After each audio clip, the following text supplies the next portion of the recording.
La Grande Sophie. Quand la Grande Sophie arrive aux Francopholies de La Rochelle, c'est comme à la maison. Je connais bien ce festival puisque c'est le premier gros festival que j'ai fait il y a bien longtemps. Ouais. J'avais été invitée par Jean-Louis Foulquier en enregistrant son émission Radio Pollen. Et ça reste un souvenir vraiment gravé, inoubliable. Et là, c'est mon retour puisque ça fait 10 ans que je ne suis pas venue avec mon répertoire. Oui, 10 ans. Je suis venue avec Delphine l'année dernière. Delphine de Vigan, c'était l'une et l'autre. Delphine de Vigan. Mais avec mon répertoire, ça fait 10 ans. Mais moi je me rappelle, spectacle Barbara, ici, avec orchestre symphonique. Avec l'harmonie. Oui. L'harmonie de Lille fusionnée avec celle de La Rochelle. Ouais, sur la scène Foulquier, là. C'était très émouvant. Et puis un clin d'œil à Delphine de Vigan que j'adore. Mais oui. C'était magnifique votre spectacle tous les deux.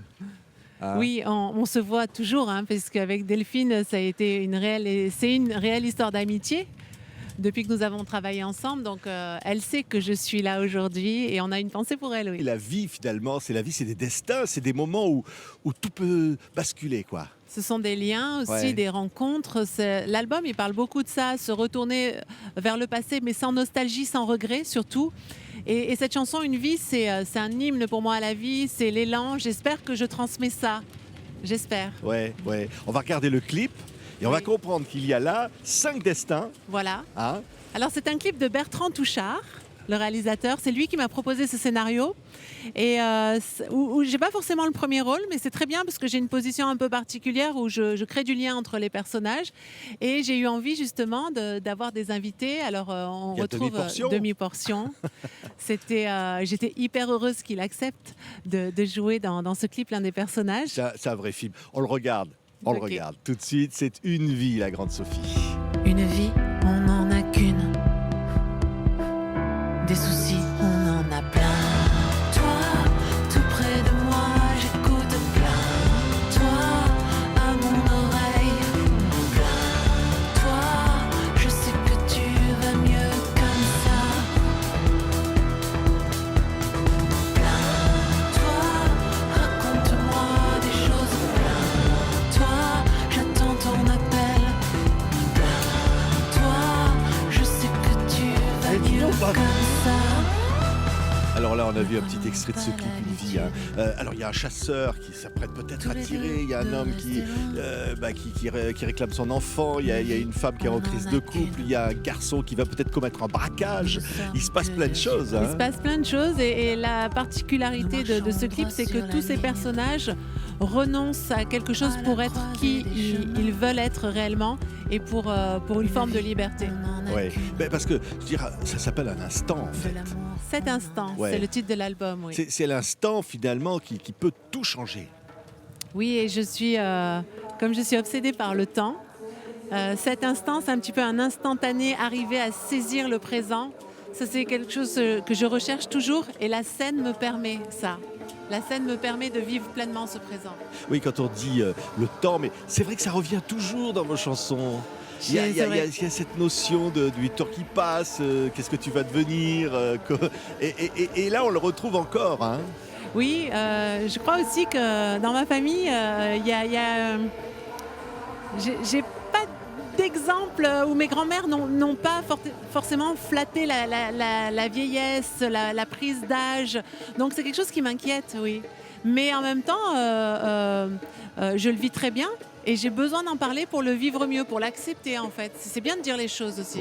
Oui, alors le temps, il a été chouette avec vous quand même, la Grande Sophie. Parce que là, quand on est là, moi je pense à quand vous chantiez avec Jacques Higelin. On ne peut pas ne pas penser à Jacques quand on est ici les aux Francopholies, c'est la chanson française. Donc effectivement, voir Jacques Higelin sur scène, moi je sais que j'ai eu énormément... voir Jacques Higelin, c'était un poète, quelqu'un qui était d'une liberté absolue sur scène. Et ce sont des beaux moments qui restent dans ma tête, oui. Ouais. Il aurait pu prendre ça, Où vont les mots. Parce que Jacques adorait jouer avec les mots comme ça. Oui, Où vont les mots, c'est une de vos chansons. Alors, Où vont les mots, elle a une histoire cette chanson, parce qu'au départ, elle a été écrite pour Françoise Hardy. Quand je lui ai écrit Le Large, qui était le single de son dernier album, il lui manquait des chansons, donc je lui ai dit qu'est-ce que tu aimerais dire, et elle m'a dit moi de toute façon toutes mes chansons tournent autour du même pot. Et du coup, j'ai commencé ma phrase « Où vont les mots quand ils tournent autour du pot ?» Je me suis posé tout un tas de questions. Et elle m'a dit cette chanson, quand je lui ai présenté, elle m'a dit cette chanson n'est pas pour moi, elle est pour toi. Je l'ai gardée et une des premières à l'avoir écoutée, c'est Delphine de Vigan, puisqu'on a voyagé beaucoup ensemble. Et c'est une chanson, je sais, j'aime lui faire une dédicace quand je la chante parce que à chaque fois, je ne sais pas pourquoi, cette chanson lui met les larmes aux yeux. Qu'est-ce qu'elle dit d'ailleurs, cette chanson-là? On en a quelques mots. Le sens des mots, tout le parcours, comment on peut être saisi par une phrase, ce que ça va provoquer chez nous, chez l'autre, où vont tous ces mots qu'on balance comme ça. Mais justement, ce n'est pas toujours léger, ça peut l'être, mais pas que. Ouais, il y a une autre chanson qui s'appelle Missive. Hein? On envoie des mots comme ça, on envoie des lettres. Oui, Missive, c'est une chanson où je parlais que le temps, c'était tous ces liens importants qu'on a pu créer au fil des années, mais aussi parfois ce sont des rencontres qui ne se sont pas faites, on ne sait pas pourquoi, et c'est ce qui nous a échappé. Donc Missive, c'est un peu cette histoire-là. Ouais, il y en a une qui s'appelle Hier, encore le temps. Oui. Dites-moi, hein, vraiment. Non, hier, je fais un petit peu un duo avec moi-même. J'utilise 2 timbres pour marquer deux espaces-temps. Ouais. Et puis, il y a le temps, puis il y a les voyages. Alors, tourner en Algérie, vous avez été chanté là-bas, c'était extraordinaire. Oui, en fait, ce qui se passe, c'est qu'à chaque fois que je commence une tournée avec une nouvelle équipe, je dis toujours à mon tourneur, c'est bien qu'on parte loin, qu'on rentre pas chez nous le soir pour justement lier l'équipe. Et j'ai eu l'habitude de partir en Asie, faire des concerts un petit peu loin comme ça. Et puis là, il se trouve qu'on m'a proposé l'Algérie. Et j'ai dit oui. Et il se passait plein d'événements à l'époque où on y est allé, mais justement, j'ai trouvé le public incroyable. Et on a un petit peu fait nos armes là-bas, puisqu'on a joué pour la première fois les titres. On a continué nos répétitions, on a fini nos répétitions là-bas.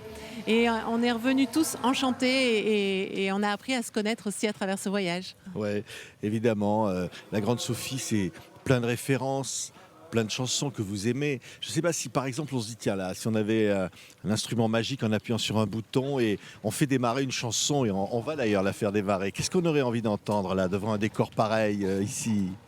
Moi, j'aime bien écouter ce qui se fait en chanson française. Alors là, je pensais à un jeune homme que j'aimais bien. J'aime bien sa chanson Recommencer, il s'appelle Hubert Lenoir. Oui. Et c'est une chanson qui... Québécois. Québécois, oui. J'aime bien écouter ça en ce moment. Ouais. Et alors, c'est un showman. Il se jette dans le public. Vous le faites pas, ça? Je l'ai fait il y a longtemps. J'ai slamé sur le public.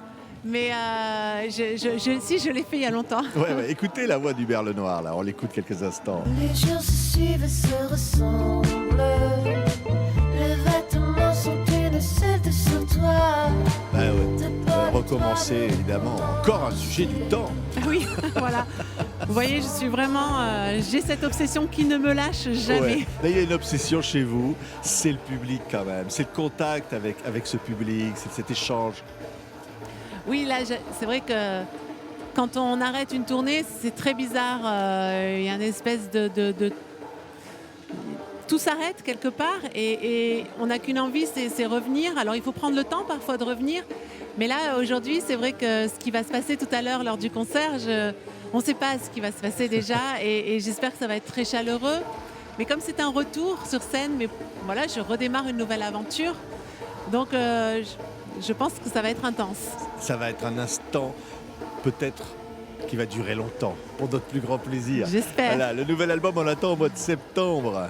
Et c'est la Grande Sophie. Merci beaucoup d'être ici. Et puis surtout, c'est une tournée incroyable. Vous chantez tous les soirs, là, pratiquement. Là. Vous n'arrêtez plus, là. Oui, il va y avoir beaucoup de dates, mais elles ne sont pas toutes annoncées. Et puis, on va dans toutes les grandes villes. Il va y avoir aussi le Trianon qui est déjà complet le 19 novembre. Et le 12 décembre, nous serons à l'Olympia aussi. Voilà. Là, pour se quitter, juste une petite note de Jacques Higelin part. Oui, c'est une chanson que j'ai reprise sur scène. Et d'ailleurs, je me souviens de Jacques Higelin à l'Olympia. Quand j'ai chanté cette chanson, il était debout, il dansait. C'était très impressionnant pour moi. J'adore cette chanson. Part. Pas, surtout, ne te retourne pas. Pas, fais ce que tu dois faire sans moi. Quoi qu'il arrive, je serai toujours avec toi. Merci, la Grande Sophie. Merci. Alors, Et surtout, ne te retourne pas.